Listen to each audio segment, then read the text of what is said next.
we redo the whole, we keep the King and Watershare map up to date. Yeah, that would be great to be able to get that going, because the other Watershare map has been, So like for example, on that other Watershare map, that lady that's a trader, yeah, pretty much. In Utardia, we've got three people on that map. That's it. And I happen to know that there's probably 24 people that I know personally that have Kong machines here. Yeah. If you guys can help me register people on that map. Morning there, Dan. Yeah. Morning, brother. Yeah, Dan Edlund in the house. We had a powerful show yesterday. That was great. I actually listened to it again while I was trying to get it uploaded. I haven't had a chance to do that yet. My goal is to get that thing shared out all over the place. We really need to share that episode far and wide. True. That was some really important discussion. Everybody's got the word. Hey, I want to welcome, you like that little ELO? Really terrible pitch on my part, but it's oily. Hey, I want to welcome on the Facebook Live side some folks that were very eager to get on here, and they go by the name of Joseph Michael and Ellie Rose of Fleeto out of Brooklyn, New York. So I want to thank those guys for jumping on board and joining us for this festive and informational occasion. Yes. Yeah, it's always exciting. The first week of every month is always really, really special, because we get to meet with Coach Menard, and then we get Mr. Edlund in the house, and then Sam Tran comes rolling in, and it's really a great way to start the month out. And it's really exciting. We get some good, solid info. And, Sam, you know how much I love you. I always look forward to meeting this. with you and seeing you. And so, welcome to the show, buddy. Yeah, so you got your little angel there, taking her off to school. Sydney, how you doing, honey? Yep. What are you? I'm pulling out of the house, so hopefully I don't lose you guys here. But Roger, can you guys hear me okay? Yep, can hear you just fine, brother.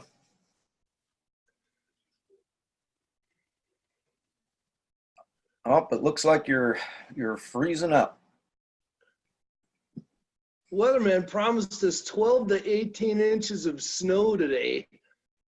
That's what you're supposed to get?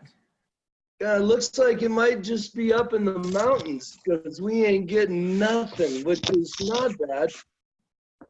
But as long as our mountains are trees and all that are getting some moisture. Around here, it's pretty funny, man, because if you have a dry winter, come late June, early July, you better get your mask on, because you're just trying to avoid dealing with all the forest fire smoke. Wow, that's crazy. Yeah, hopefully you're getting a good winter up there. I know we're just right now, Snowbird's up over 600 inches of snow. Wow. That's amazing. They've gotten so far this winter. That's amazing. Powder. Yeah, Sam, if you haven't skied Snowbird, you need to come ski Snowbird. You haven't skied till you've skied Snowbird. All right. I gotta make a trip down there. I mean, you can get a tram pass, and you can go all the way up to the top of the mountain, and you can literally ski all the way to the bottom of the mountain without even stopping once if you want to. Wow. I mean, it's like 3,500 vertical feet. Yeah. And, holy smokes. yeah, it's really a great resort. They've opened up the backside of the mountain now. There's 2 more lifts on the backside of the mountain, and yeah, I actually, if you do come in to do some skiing, I'll probably go one day with you. I won't be able to handle more than one day on my knee, but let's plan it for next month or something before I head back to India here. Nice. Yeah, that sounds great. That'd be awesome to get you in here. Got to try and keep an eye on the snow and see when there's going to be a big storm that comes in, so you can really get some serious powder in. It'll blow your mind. True. I have to bring my snorkel. When we get snow, like the kind of snow we got yesterday, we got 14 inches of the kind of snow. This is down here in the valley. We're here at our house. We got 14 inches of snow, and that snow at my house, I got 14 inches. So I'm guessing they probably got a couple of feet up on the mountain. And this kind of snow, when you try to pack a snowball, you can't pack a snowball and throw it. Yeah, really dry. It is like skiing on air. True. So yeah, buddy, we're going to be talking about getting out of our own way today, huh? That's a great thing. I think there's a lot of people, including myself, who can't get the heck out of our own way. I had a conversation with my son this morning before school on that exact topic. Yeah, what the project that we're involved in is really common sense, right? I mean, just drink healthy, clean water to help your body stay in balance, right? It's not really rocket science. It's not really cutting edge research. I mean, water's been around since the beginning of time. Yeah. Right? Amen. And so it's not, we don't need to become a, Dr. Kangen or anything like that. But for some reason, some of us are tied up, and I was tied up. I was conflicted initially when I got started with Kangen, right? With Kangen, and so I had to kind of battle through that personal psychology, and I thought that was kind of strange. Like, why am I worried about what other people think, and why can't I just run into this? Why can't I just jump in with 2 feet? Well, eventually I jumped in with 2 feet, but it was interesting to be afraid to jump into something so basic, so fundamental. No. And I figured out that psychologically we have 3 brains. Every human has 3 brains, right? Except for J. John, he has 1 brain cell. Exactly. 1 cell. So I read Truth this bomb. I read this book called Pitch Anything, and where it taught you how to pitch pitch an idea to someone, right? And in understanding how to pitch an idea, you have to understand the psychology of the person that you're pitching to, right? And one of those things is every person has 3 brains. They have this Neanderthal, survival animal brain, right? Is this thing dangerous? Is this thing gonna eat me, or is this thing gonna bite me, or is this a danger? That type of brain, right? It's very. When I touch the stove, it's hot. Yeah, exactly, right. And so that's where the BS meter also lies, right? Is this thing for real? Am I gonna get scammed here? And so that's the first brain that we have to get past, right? And so does that make sense? Fight or flight brain. Exactly, right? And we all know we have that brain, right? It's just like that's common sense, right?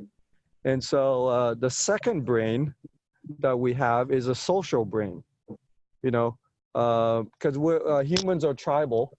Most animals are tribal, right? We belong to a group, a pride or something like that, right? And are we going to do something to get our butt kicked out of that tribe? Are we gonna go off the reservation, as they say, or really push the envelope and get us banned from Thanksgiving? Yeah. You know what I mean? Yeah. And so that's what that's the second brain that we have to pitch this idea to, right? Is someone's I guess like a social brain. And the third brain is the intellectual brain, the thinking brain. The guy sitting there with his hand on his chin, the thinker. The logical brain, the intellectual brain. It's just the thinking brain. It's not the reactive brain.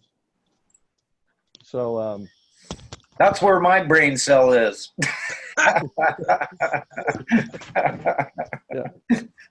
So I'm always thinking too much. And then I think that's where a lot of people get hung up, because they don't know where they where what's tying them up, and they're not even aware of these. I'm getting my phone set up here, guys. They're not even aware of these psychology things, that they are fighting against. Psychosocial limitations. Exactly. So they just don't know that they are battling these brains within themselves, right? And so a lot of people, that's why when we present this idea to people, we are met with the Neanderthal brain. We're met with the basic brain. And so we get rejected by that brain by someone else. And we look at that situation and say, hey, that's my brother. It hurts so deep because my brother just rejected me. And so the social brain goes, hey, I don't know if you want to go down this road, because that.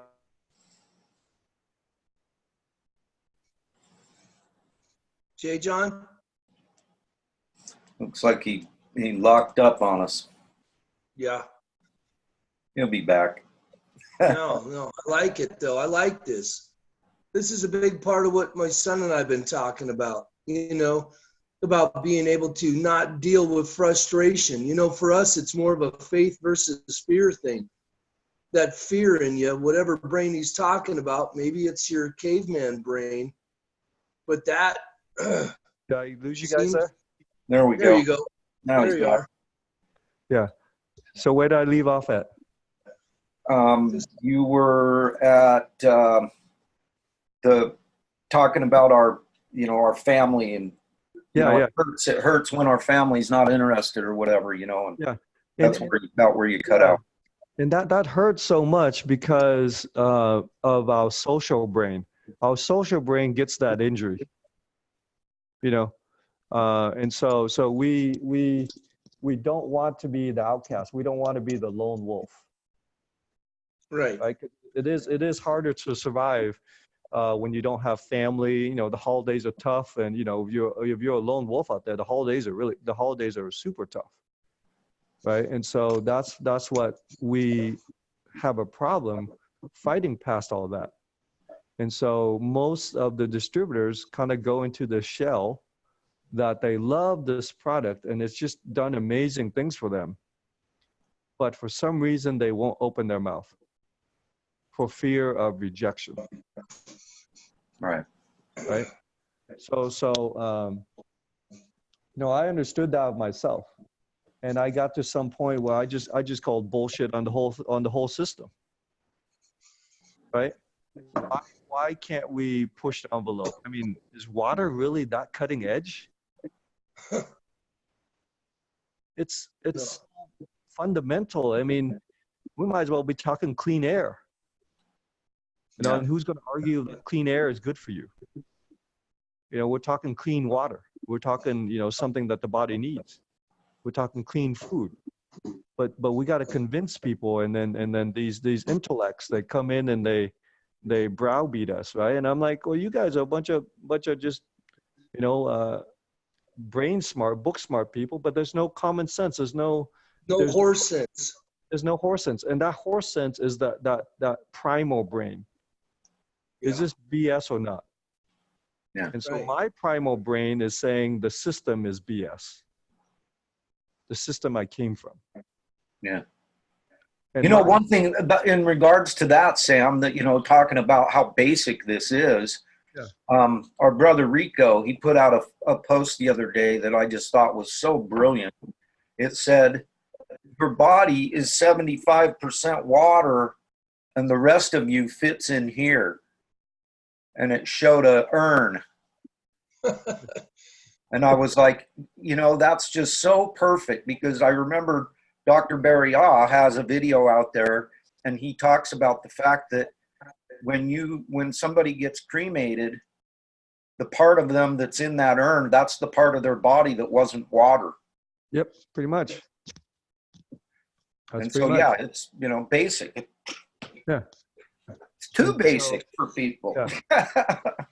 And so, you know, you know, one of the, I think that's the key that's blocking us initially, because we don't know that we're dealing with three brains. You know, everyone has these three brains, and then we don't know that we're dealing with our three brains, you know.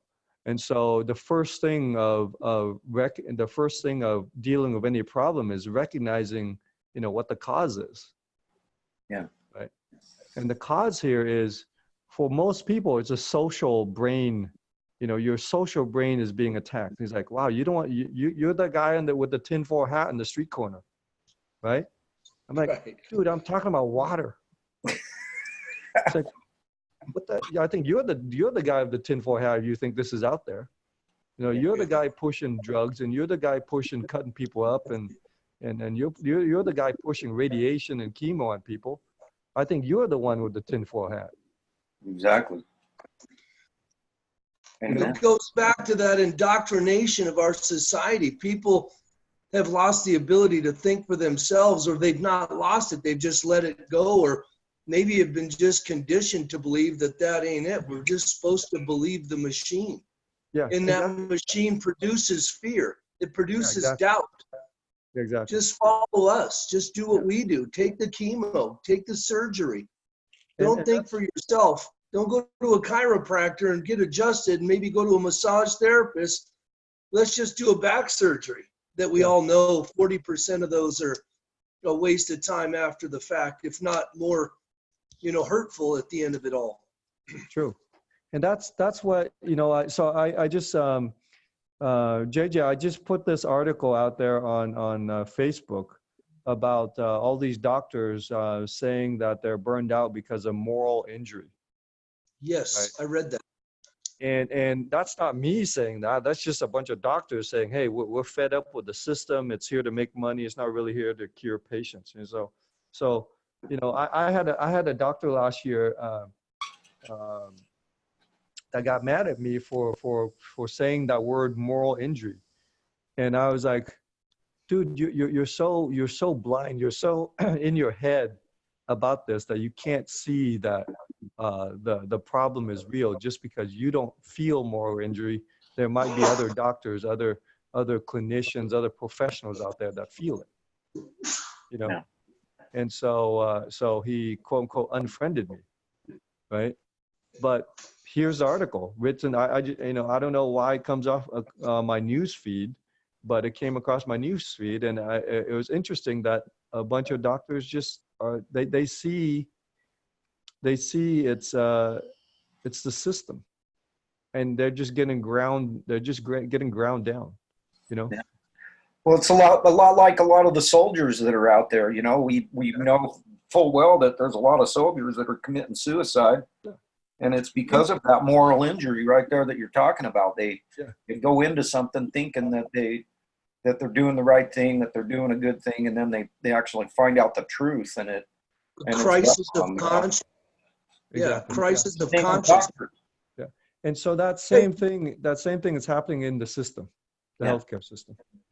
Yep. You realize that just with that topic being said, we have now lost by suicide more Vietnam veterans than we lost in the Vietnam War. Exactly. I read that Monday. Yeah. You know, that's just, you know, there's obviously something wrong, right? There's obviously something wrong. Yeah. And so, but you know, the thing that stops us from speaking our truth oftentimes is that social brain. You don't want to be the outcast, you know. But here's how I look at it. If everyone's, you know, if everyone's diabetic, I don't want to swim with the fish. I don't want to go with the flow. I don't want to become diabetic just so I fit in. Yeah. Yeah. You know. Well, again, there's this thought that, you know, you look at sheep, you know, and there's oftentimes they look at us like a wolf. We're not trying to eat the sheep. We're trying to herd the sheep. I mean, I'd like to think that doing what we're doing is more shepherd-like than it is being a wolf. We're trying to shepherd the sheep. Yeah. You know, and that's the thing. It's just like there's a fight within us. There's I don't know if you guys have seen this where you meet a Kangen distributor that just loves the product. They literally drink it every day. They know so much about it, but they absolutely will not mention it to friends or family, anyone that they care about. Yeah. Right. And so I'm here to help people break past that. Right. At the end of the day, isn't that really boiled down to the fear perpetuating selfishness? Yeah, it is. They It know comes down to what social they fear. Yeah. Yeah. Right. And so you know, having that awareness of the three brains or the three minds or whatever you want to call it really can break you free as to why we're stuck. Right. And having people understand that and breaking free, because once you break free through the other side, you kind of have this I can do anything mentality. Yeah. Right. And that's what people want. That's what people, you know, that's what people want, how they want to live. They want to live with passion. You know, like some of my friends say, you know, Sam, you're an older guy, but you have a lot of passion and energy. I'm like, dude, I'm still alive. It's just like, why is this such a surprise that I have passion and energy for what I do? You know, what should be really intriguing is, why are people walking around like zombies? Yeah. With no passion. In the dark. Yeah. No, Sam, that's one thing I want to point out to people about you, and what an effect you've actually had on my life. You're like, when you were in Hawaii on vacation with your family, and you took 45 minutes of your time to visit with us here on the Kong Family Show from Hawaii, and your better half, she wasn't all that excited about the fact that you couldn't stay away from doing your work when you're on vacation. And you're like, you don't quit living just because you're on vacation. Yeah. This isn't a job. This is my life. Yeah. This is my life that I'm doing here. This isn't, you know, it's not like I quit breathing while I'm on vacation. Yeah. You know, and I've thought so much about that when you mentioned that all this time, and that's how it is for me, because this is life. Yeah. This is people's lives. It's not only my life, but it's other people's lives, and I have a moral obligation to help people. Period. I know the solution. That's why I go and eat people's apple cores. I eat strangers' apple cores. I was up at Snowbird Ski, and I see this girl coming across the pavilion with an apple, and I go over and eat it. You know? See, so that challenges someone's social brain, right? Yeah. They're well, that's kind of odd. No one ever does that, and so it doesn't fit in. Right? It doesn't fit in. So that's one way of challenging someone's social brain, right? Yeah. I do it in a different way. I don't go eat people's apple cores. I challenge them by asking questions that are I already know the answer to. I ask them pretty fundamental questions. You know, why would you consider the most dangerous thing before trying the most simple thing? No doubt. You know, what's your risk tolerance for being diagnosed with something? You know, my risk tolerance is 0. I have no tolerance for that BS, being diagnosed with something. Hey, but maybe it's okay for you to be diagnosed with, you know, 5 different things. You know, I have 0 tolerance, right? But apparently people are okay with being diagnosed and becoming a lifetime subscriber to Western medicine, you know. And so I'm a big fan of history too. I know to study history, right? Because if I don't study, I'm doomed to repeat it, right? Mm-hmm. And you can look at history. Western medicine is only about 100 years old, right? Right. I mean, we're not talking like thousands of years of proof here. We're talking like 100 years of people using, you know, crude oil-based chemicals to come up In with food. in food and medication and in life, right? And now we're wondering like, oh, you know, scientists don't understand why this is happening or that is happening.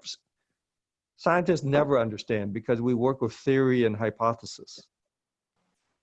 You know, for me being a scientist before, everyone used to think, wow, hey, thanks for your hard work and researching for the cure. I'm like, dude, we ain't working on the cure. We're working on making money. Yeah.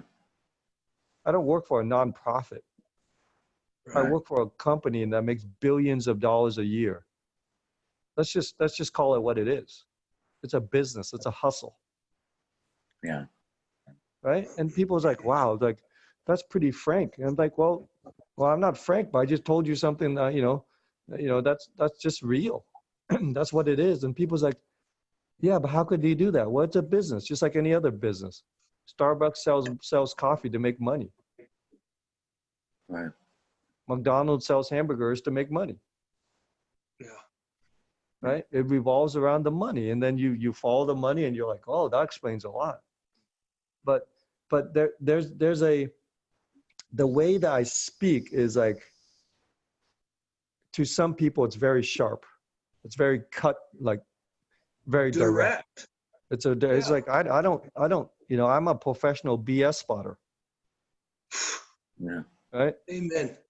Yeah. Hey, and it kills me seeing people talking about what you're talking about, seeing people do fundraisers so people can afford chemo, and they post all this stuff on Facebook, and everything's funneled down this, you know, treatment of chemo and radiation. And you got families and everyone's all by each other and they're all supporting each other, but it's just like they're blinded by intuition. Yeah. You know, or their intuition is blinded because, you know, she blinded me with science, like Thomas Dolby said, you know what I mean? And that science isn't necessarily for our benefit. It's for money, like you're talking about. Yeah. And people are oblivious. Yeah, and it's the fitting in with the social norm. You know what I mean? It's fitting in with the social norm. It's normal to go through this. It's normal to do fundraisers. It's normal to do Susan G. Komen Race for the Cure, stuff like that. That's normal. I just got interrupted on this call by a breast cancer awareness foundation. Okay. And I just simply said, hey, listen, thank you. I'm taking my own fight to this disease, and I'm doing it with a wellness-based paradigm, and I know that your call is not leading in that direction. So I politely declined, but I wish you well and have a great day. All I heard was a click. I didn't hear anything else. Yeah, pretty much. And so that, you know, what I'm doing is I'm risking the social norm. I'm risking, you know, friends and family, you know, not being friends and family anymore, right? Yeah. It's a social risk that I'm taking. But here's the thing. If it's a social risk to speak the truth, then what are we living? I mean, I was talking about water of all things. I'm not talking like, you know, I'm not trying to Elon Musk trying to send rockets into space and have them land by themselves, which everyone thought was crazy, but that's just an engineering problem. I'm saying science is just an engineering problem. It's just a math problem. And the math that we've been taught isn't for us, right? It's just a math problem. You pour $1 trillion into anything, it should be fixed. Period. Especially with the poor results that it gets. Exactly. I mean, if you're talking about the trillions of dollars and there's 10, 12% success rates, yet 40 years later, we're still doing it. Yeah. That's the rub. That's the confusion. That's the thing. So I want people to get to some point where they know that they have, they have Kangen family. They have family other than their immediate family, right? Because it is really, really challenging for people to be the only one that sees something, that sees this train wreck coming, and you're trying to yell at people, you're trying to tell people, to get out of the way, and no one's listening to you, right? But at the end of the day, I know that my conscience is clear, crystal clear. Yeah. Amen. Right? Now, whether people, you've seen videos of people like, they're standing up on some balcony and they see the tsunami coming and they're yelling at the people, hey, get out of the way, the tsunami's coming, right? And people are just like, what's that crazy guy yelling about? Yeah. Right? And then the wave hits them. And then the guy up on top of the balcony, he's like, oh my God, this is like, to see that tragedy right in front of your eyes, right? Well, all I could tell him is that your conscience is clear. You warned them. Tried, yeah. Right? And that's what we're doing. We're telling them there's a tsunami of sickness coming. I'm telling you. Yeah. I'm telling you, someone's going to be diagnosed within your family. You look around, 50% of the people are going to be diabetic. 50% of the people are going to be ridden with cancer. Yeah. It's interesting, Sam. When we were children, nobody had cancer. Yeah. You and I and all of us know that when we were kids, cancer wasn't even around. Yeah. Right. It's, Sam, it's so interesting along these lines. My sweetie got on the phone last night with one of her former co-workers to chat with her about possibly giving our loaner machine a try. And as it turns out, literally every single person in her family has some sort of a health issue. Her young son is losing his vision. They literally, throughout the entire family, every single one of the kids, every one of her kids, everybody in the family, they all have some sort of a degenerative disease going down. Yeah. And we're damaging the mitochondria and reducing the cell voltage. Yep. Exactly. Yeah. Amen. Right. And so the that's the reality that's facing people, right? And so what's stopping us from opening our mouth? What's stopping us from helping the people that we want to really help? And what's stopping us from building this wellness business, right? Oftentimes, for most people, it's the social stigma, right? It's the social things that, like, I don't want to be the outcast and not invited to Thanksgiving or something. And so what personally I started doing is like, I'm marching to my own drum beat. I'm just doing it. And people's like, oh, we haven't seen you in a while. Yeah, because I don't go around your ass. Right? Oh, we haven't seen you I swear we're all related directly on a kindred level. I mean, it's just that frankness. And again, you're not being rude. You're being direct. You're like, look, man, you're a drag. Every time we talk, you're talking about problems. I'm trying to help you with solutions, and you just want to stay cemented in the problem. And at some point in time, I got to realize the degree to which my head has been banging against the wall. It ain't going to bust loose. Yeah. So Yeah, I've got to boogie. Yeah. I've got to saddle up and ride because you're stuck. Yeah. So sometimes I got to cut the cord because you're dragging me down.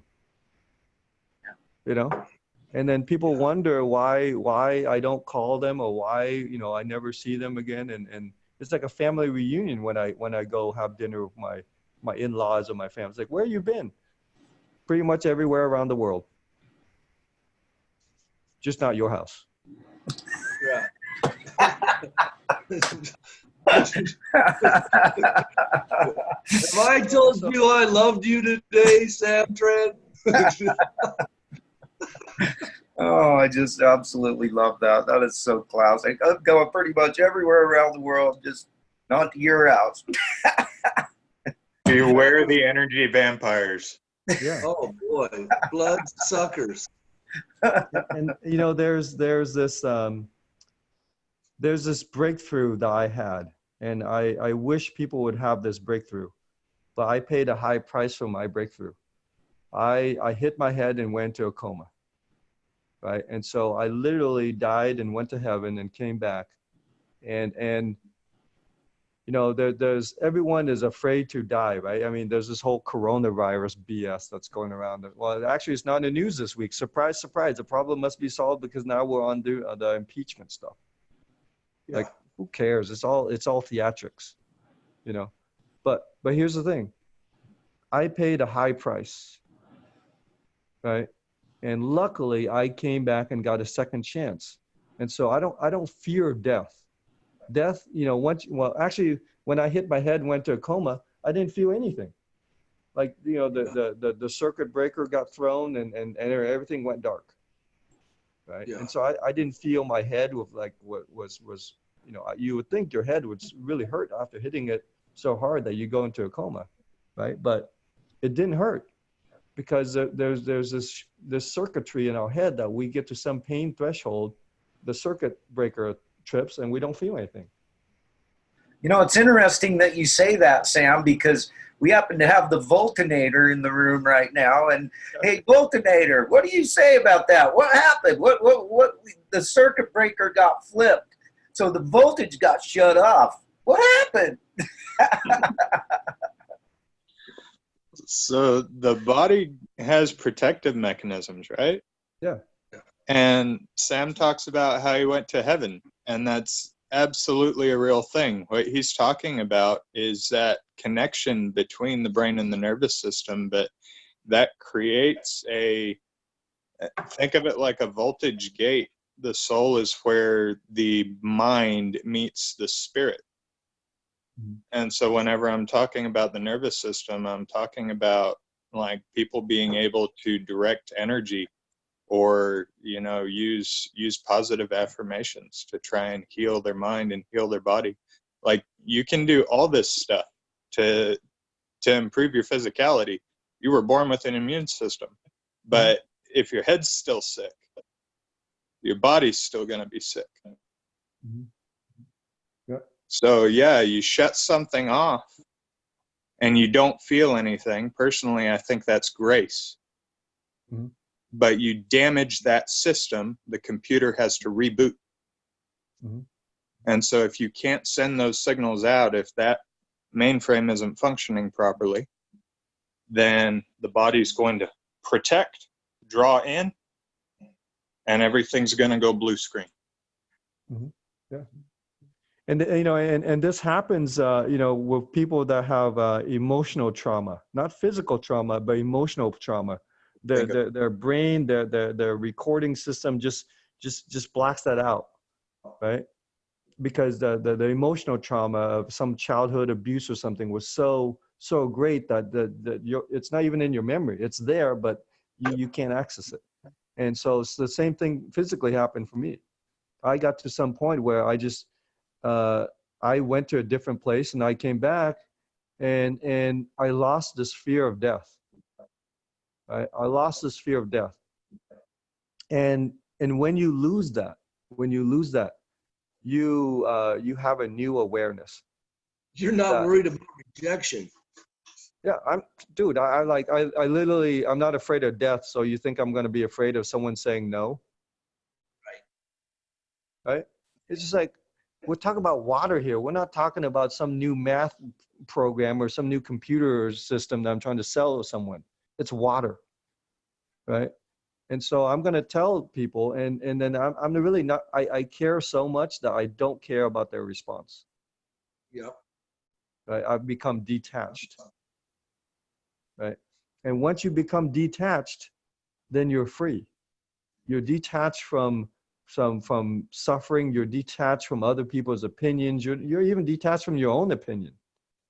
You're married to the process and divorced from the result. Yeah, exactly, right? And unfortunately, for a lot of people, they don't have that experience, right? They don't have that experience until they get a crisis or a emergency in their life, a trauma. And so that's what it took me, right? It took me going into a coma to finally awaken to that and realize, man, I got to go live. You know, screw this trying to fit in with the social norm. The social norm is screwed up. You know, I mean, if you look at back at World War II and what was going in Germany, and the whole society had been brainwashed, right? The social norm was to rat on your neighbor and get them sent off to, concentration camp. That was a social norm, right? Yeah. Oh, we don't have something that bad, but yeah, we have something that bad. Yeah. Mein Kampf. You turn people against each other just so you can justify whatever agenda you're trying to pimp on people. Yeah. So you see it today. Like, so last week was the coronavirus, right? Yeah. So I'm going to use my logical brain and go, okay, so what's the mortality rate for per 1,000 infections? Okay, compared to the flu. Okay, so it's minuscule compared to the flu. I think we're 200, 300 deaths worldwide. I bet you there's more people that fell in their bathtubs and died in one day from than the coronavirus. Yeah. Fell down some stairs. Maybe we should have a vaccine for stairs. Sam, I don't know if you saw that video or not, but we got to interject a little bit of humor here because that's just flat out funny. Did you see that video where the girl's got the mask on and she's pouring all the Corona? She's popping these bottles of Corona and pouring them down the sink, and she's got her mask on. Her boyfriend's screaming at her, "What are you doing?" And he's like, "It's poison. It'll kill us." I was like, oh my gosh, Corona's going to really be hating it, man. Nobody's going to want to buy another Corona beer. No. Didn't they just change their name to Ebola Extra? Ebola Extra. Oh my with a little hint of Ebola Ebola to build your immune system. Oh my Lord. Essence of Ebola to spark your immune system. Right. So Sam, I love this conversation. This is such deep stuff, and that's exactly what it's all about. The Kong family. We're a family of people, and that's why this show is called what it is, because this little group of people around the world, we really are, in most cases, we are a family. When you find out that somebody is wise enough to make the super wise choice of getting a Kangen water machine, you can't help but have a little bit of respect and love for him. It's like, for a perfect example, I have always hated Tom Brady. That son beat my Rams in the Super Bowl twice. I hated him, I was sick of the guy always winning, right? Mm-hmm. And then I find out that rascal's got a Kangen water machine. I see it right on an NFL Films program called Tom versus Time, and it's right there, SD 501 Platinum. He's on there making his smoothie. And all of a sudden, just immediately like that guy became my family, and I love him, and now I just absolutely love the guy. And and what was the difference is that it's this bond of being part of the Kong family. Anybody that has a Kangen water machine, as far as I'm concerned, they're part of my family. And I'm trying to encourage other people to think in that way. Yeah. And, Yeah. you know, when it comes to this social norm thing, people are scared of losing their family or whatever. It's like, hey, guess what? You got a really incredible family right here. Yeah. Because Exactly. you were wise enough to make an investment in yourself. Yeah. You know, so that's what I want to help the, you know, I don't know what percentage of distributors goes silent, right? Maybe it's 95% of people, of distributors that buy this machine, they don't end up doing anything because they share with their loved ones, or their husband, or their brother or sister or mother shuts them down, and then they just go into this cocoon, right? And so those are the people that I'm trying to free up, right? Because if you've got the truth, I mean, it's literally, it's in the Bible. Okay, when it talks about water, I don't know how many times is water in the Bible, right? Living water. Yeah. Yeah, right. How many times it's water is referred to in the in the Bible, right? And so it's right there. And so I view myself as doing God's work, right? And so I share this because this is who I am, right? And so if you want to belong to a big family, that's a big family. That's called humanity, right? And some people wonder why I go to, you know, like I literally go to the other side of the planet, and I find out it's the same people. Yeah. People are just trying to find a way to find a little bit of happiness and survive and put food on the table and raise their children. That's it. Yeah. You know, Sam, I'd like to ask you a question in that regard, just because of the fact that you are doing so much traveling and getting chances to meet people from the other side of the planet. You know, one of the things is that the media, the machine, as Shawn likes to call it, which is totally accurate, the machine wants us to think that there's more evil in the world than there is good. Yeah. What do you say about that? That's so true.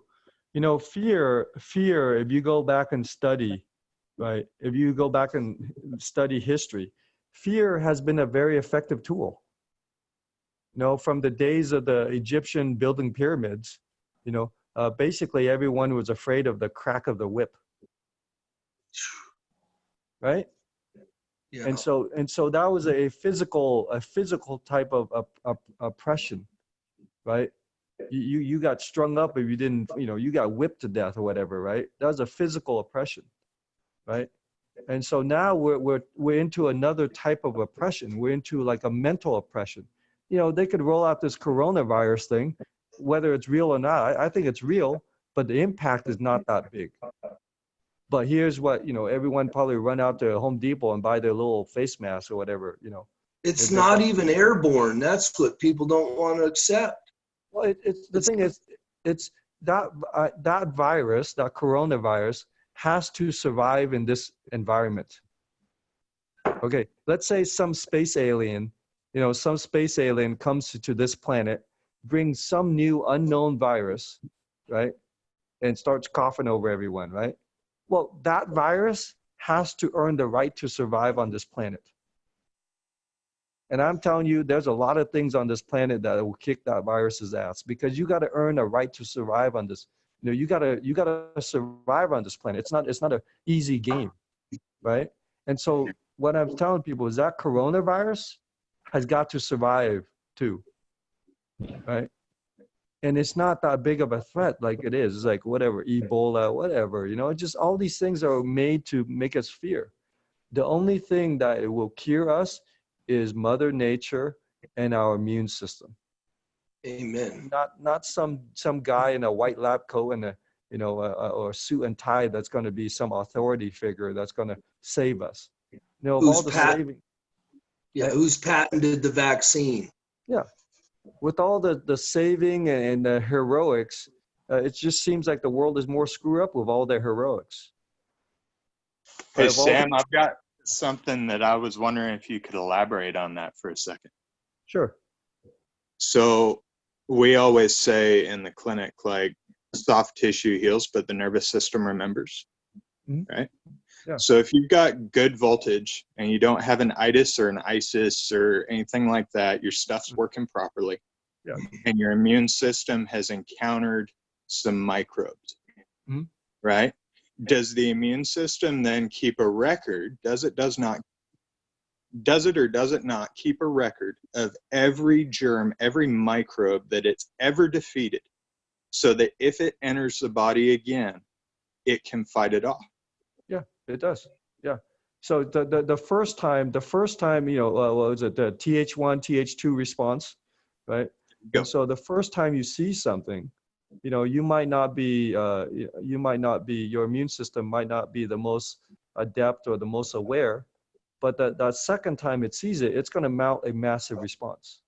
And that's the whole premise of a vaccine, right? We're going to give you a little dose of something that's going to get you primed up and tuned. So when you see the real thing, you're going to be able to really fight this. I mean, that's the whole premise of the whole vaccination program, right? We're going to prime the system, right? Sam, seems how you just mentioned that, because I think everybody understands that concept. What baffles me, I wonder if you could expand on this. What literally baffles me about the whole vaccine thing is why in the heck, where does any kind of justification come in to be putting things like mercury, which is obviously an incredible poison to the body, and aluminum, and things, just Formaldehyde. new things. Why? What in the heck is the so-called logic behind doing that? If you're trying to prime the system, you don't want to weaken it in the process. Yeah. Exactly. Where does this come from? So the whole premise here is that you're not the authority and we are. That's the end game. You're not the subject matter expert and we are. So whatever we say, you should listen to us. Right? That's the end goal. I mean, all government, all leadership at the end of the day wants us to listen to them and not use our common sense. I mean, you look at the financial crisis, like using public taxpayer money to bail out banks. Now, I know you don't have to be a college, professor. You could be just an elementary school kid and go, I'm going to take your piggy bank, to pay off Tommy's screw up because he lost his bike across the street, and you have to pay for his bike. Your kids are like, what? Like, who the hell are you? That's my piggy bank. Tommy screwed up, not me. Right. That's the financial crisis, right? Frickin' Tommy. Right? But that's, you don't have to be a rocket scientist to figure it out that that's just some BS. Yeah. But because some guy with some suit and tie, the Fed chairman or whatever he was, I don't know what his title was, but some authority figure who just so happens to used to work at Goldman Sachs, right, came out and said this. It's like, come on, man. This is. I think the only people that would buy into this are the people that are asleep, and that's what's going on. We're being hypnotized like Fleetwood Mac. And that's the same. Yeah, that's hypnosis is what's going on. Yeah. Hypnosis is what's going on. So Sam, Yeah. this is some really intriguing conversation, and I'm just absolutely loving it. And one of the things about us is we try to find solutions to things. We're not here just spouting the problems. We need to talk about solutions to people, and and that's really the basis of what we're about. We're about solving the issues. Mm-hmm. And so somebody that's stuck in this in this social brain problem, because it's basically the what it really comes down to, the reason why people are so scared to go out there and share this with their families and with their friends and such, is because of the social brain and the fight or flight brain. They don't want to get ostracized, and they don't want to get rejected. Yep. And so what is you know, what's the best way for, you know, like there's going to be people listening to this that are in that mode. Yes, exactly. What is your suggestion to these people? What do you recommend? You know, how do they get out of this? How do they get out of this social brain and this fight or flight brain and start thinking, get to their thinking brain and get to work, you know? Yeah. So I guess like the solution here is not for people to get clinical and get intellectual and get into the higher level brain, right? And definitely being stuck in the social brain, you know, you're conflicted, right? Because, you know, you want Thanksgiving to be, you know, okay, right? You don't want to be ostracized at Thanksgiving, right? I'm going to take it down to the animalistic brain, okay? It's survival of the fittest, right? Either you're going to survive and thrive or you're not. And so if you don't want to have this social thing as like, well, I'm taking pills because everyone else is taking pills, right? Then you let's take it down to the fundamental, you know, is this thing going to kill me or not? Right? And so avoidance of pain or whatever, the fundamental brain, the Neanderthal, the animal brain. Okay. So if you partake in modern interventions, you're putting yourself at high risk. I mean, it's right there. I mean, the lawyer says it on the TV commercials, right? Risk of bleeding from my eyeballs and anal leakage and thoughts of suicide. It's just like, he doesn't joke around. This stuff is I'll literally. keep my allergies. Yeah. I know. But those people are so pretty, and I want to be like them. So I'm. That's. You know? Right.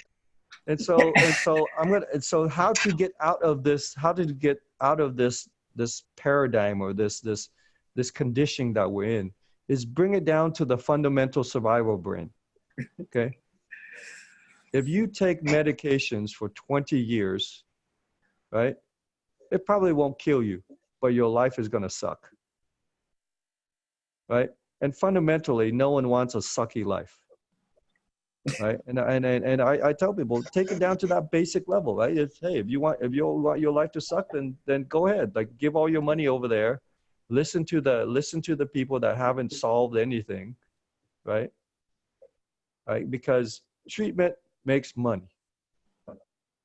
No one can deny that. Addressing the symptoms. Yeah. Prevention, right? What's the saying? An ounce of prevention is worth a pound of cure. Right?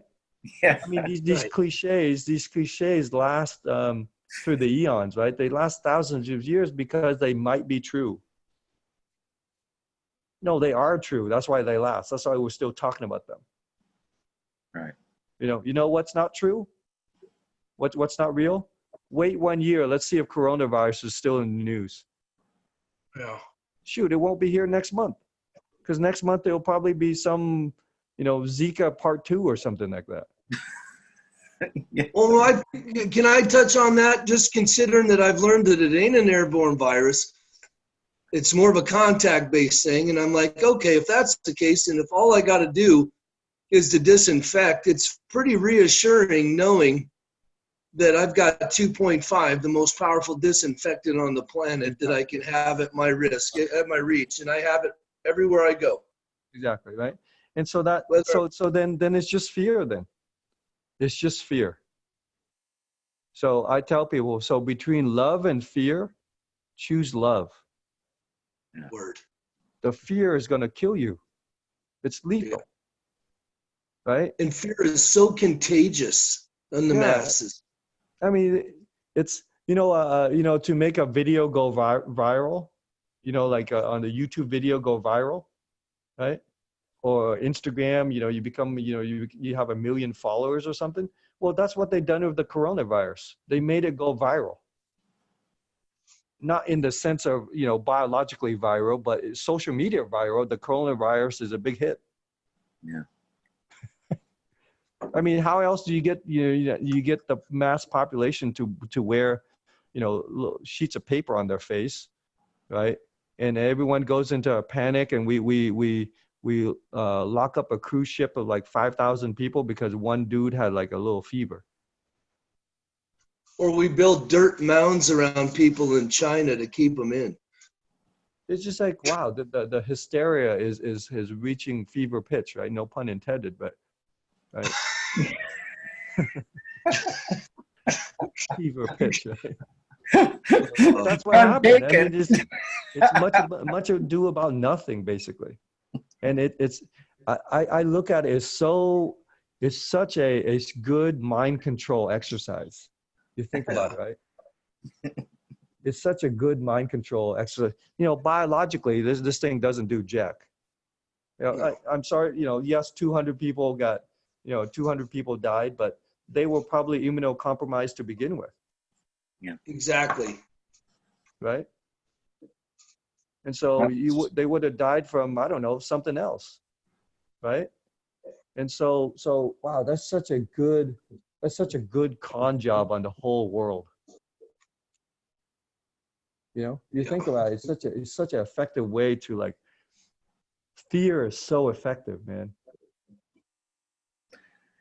So we want to fight that fear, because fear is contagious, like you just said, and fear is extremely effective. We want to fight fear with love, right? Yeah. That's the only way you can fight fear. That's just the exact opposite. Yeah. You guys want to know something really cool and kind of ironic? What's that? Always. Please. The frequency of the newbie is 500 hertz. The frequency of the what? The newbie is 500 hertz. Matches up with love. There it is. Nice. I get it on the scale. I can dig it without a shovel. The Bible says that too. Yeah. Love heals all. Yeah. Love heals all. So in the end, when I was in a coma, all I experienced was love and acceptance. That's all there was, guys. That's all there is. At the end of this ride, what's that? Love and what? Acceptance. Love is acceptance, and acceptance is love. Acceptance, okay. Right? The word is actually an equal sign. Love equals acceptance, and acceptance equals love. And so I have love for everyone because I accept everyone. Whether they're open-minded or closed-minded, I don't fight it. I just choose to accept. And because I don't resist, I love and I accept, I don't suffer. I used to suffer a lot because I wanted so bad to convert someone, to quote unquote help someone, right? But they didn't want my help. And so because I didn't accept that, I suffered. Yeah. And so now I accept it. I say, hey, man, thank you for saying no. I'll just cross you off my list, and hey, have a good life. I'll see you later. But again, you were almost forced in the circumstances of your situation to recognize and accept God's grace. Exactly. And so that's allowed you to reflect that and give out that grace because you were shown that. Yeah, exactly. And again, right? That's so fundamentally sound in its premise. Yeah. Love is acceptance. And I just go around the world just loving and accepting people for what they are, for who they are, for where they are. It's complete and utter acceptance. So let me ask you something, Sam, because this goes back to what we were just kind of touching on with your world travels. They say, the machine says that there's more evil people out there. There's more bad than there is, good people and love. Would you agree with that? With your travels, the people you've met, have you met a whole bunch of evil people? And like when you were in India, did you meet a bunch of mean people, a bunch of bad people, or did you meet a bunch of loving and caring people? How do you, give people a little bit of an insight onto that? Because quite frankly, that's what a lot of people think. They think there's more evil and bad in the world than there is good. No, there's all these, in India, there's 1.4 billion people. There's 1.4 billion people, right? And so, there's not someone that wakes up every morning that says today I'm going to be evil and then cause this disease for like 100 people or 1,000 people. No one wakes up every morning and says that. They wake up that morning and they say, well, I need to make some money today to pay for dinner, for my son's tuition, or to help my daughter who's sick. I need to pay for the bills, right? And through what they do, they have an unintended side effect. But people are not evil, all right. They might sell you Coca-Cola and cause you diabetes, but their intent is not to cause you diabetes. Their intent is to make money. Right? The side effect is diabetes. Well, not the side effect. The effect is diabetes. Right? But they don't wake up and say, today I got to convert 10 non-diabetics to 10 diabetics, and that's my goal today. No, they say, today I got to make X amount of money because the rent is due. Right. And so it's why we do something that is more important. And most people aren't out there, 99.99% of the world is not out there to inflict evil upon people. They're chasing the dollar, right? And that 1%, that 1.1% that is chasing the dollar on such a high level that it has unintended consequences. When you're digging a hole to plant a tree, you got to throw that dirt somewhere, right? And that's the problem. When you throw that dirt somewhere, it's landing on top of someone else's. Right. And along that line, Sam,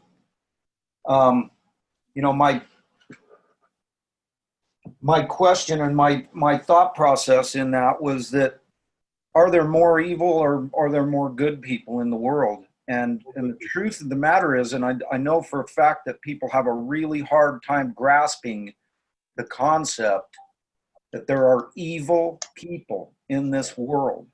There are indeed evil people.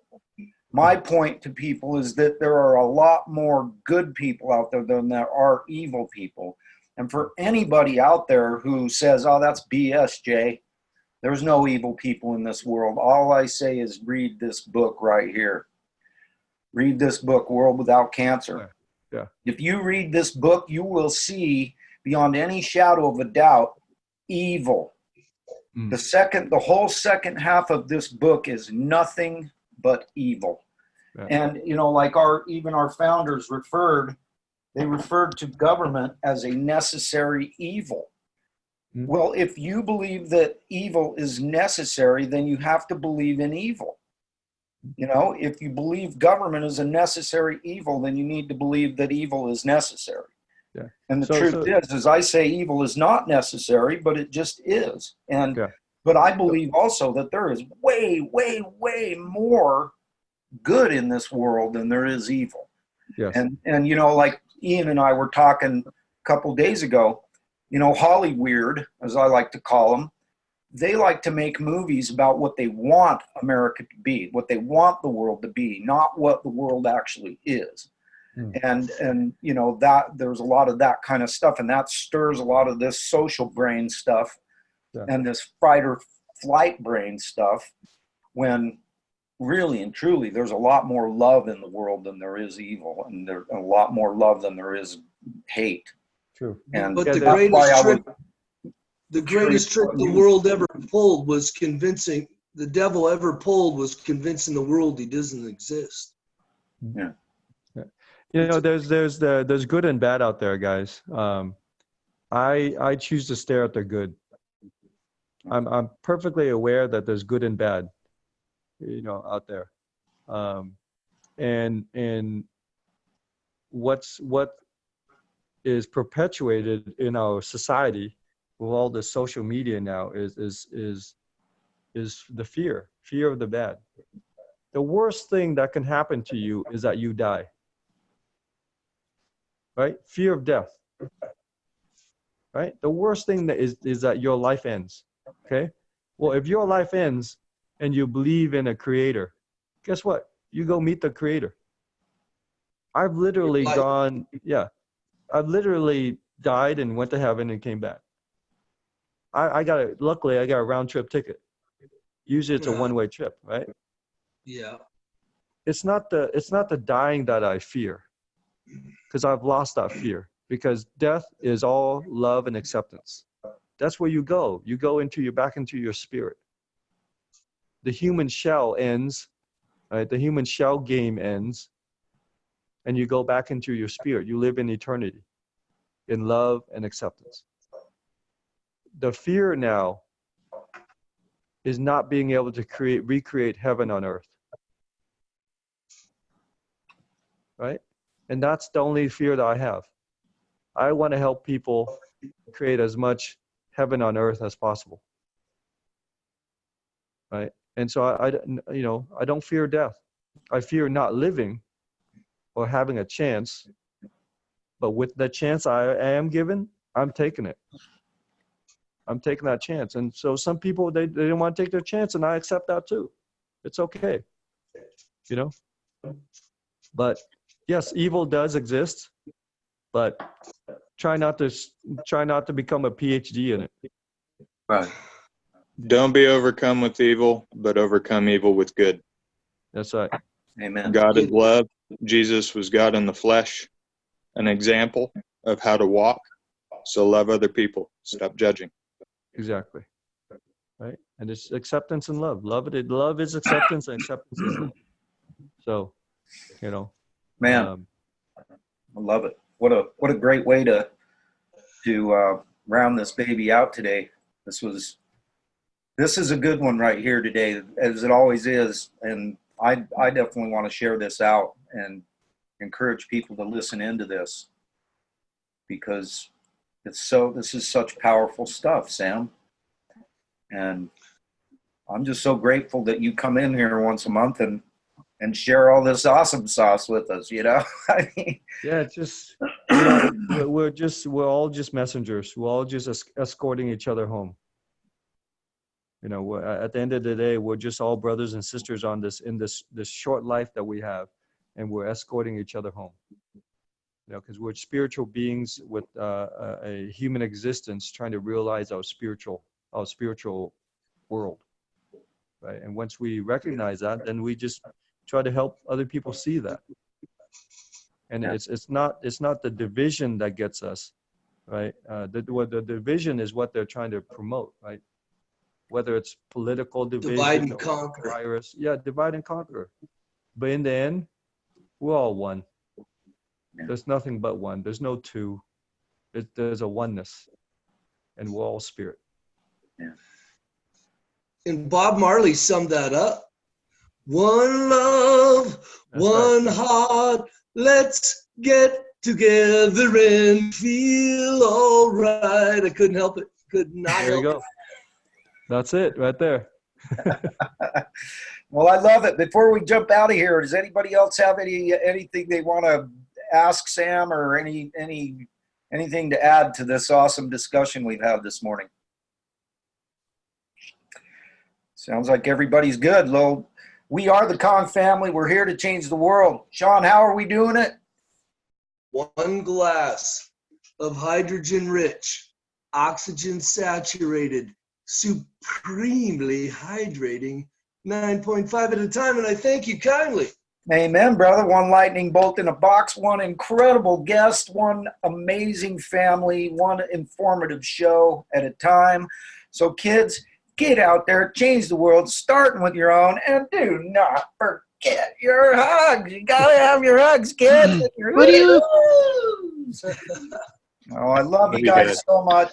Really appreciate all of you being here today. This has been a really fun, informative show. And I'll tell you what, everybody, tomorrow we've got a really special guest coming in. He's a young kid. He's 19 years old now. When he was 17, he bought his own Kangen K8. He is one of my heroes. He is, it's just so fascinating. A young kid like that went and made the wise choice to invest in a Kangen water machine. He's a black belt in Taekwondo. He took second in the world last year. And I'm really excited to finally get him on the show. I've been working on him for over a year to get him to come in here. Finally got that boy. He's jumping on the train. So Awesome. I'm excited for that. And I'm so thankful for all of you guys and just everything that you're doing. And Sam, you're right. We're going to change the world with love. And Right. and I'm so grateful that you're here, and I'm so thankful that God brought you back, and you've changed my life so drastically, brother. I just want to thank you for that. And you know, I don't think you really realize how much of an effect you have on people, and so I'm just grateful. You just keep it up, and I'm praying for you every day, and just love you, man.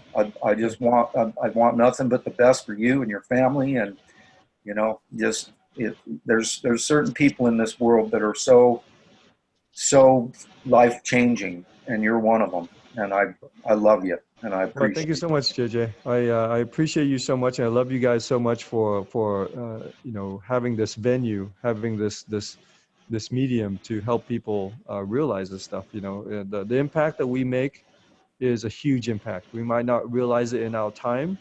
You know, just consider yourself an artist. They'll appreciate you after you're gone. Yeah. Right? And that's how it is for everyone, with everyone that tries to change the world. You know, after you're gone, though. But I appreciate you guys appreciate so how much, you and paid. love you guys. Yeah. Yeah, Thank I you. I appreciate love how you. you paid the cost to be the boss, like Snoop Dogg, Sam. Make it a great day, kids. Love you guys. All right, bye guys. Tomorrow. Bye. Woo-doo. Hooty hoo. Giddy up. Woo-hoo. I love you guys. I will catch you later. Yeah, I love you too, man. Thanks. Have a great one, boys. Careful out there, Rodgar. Thanks for being Will here. do, man. Love Thank you.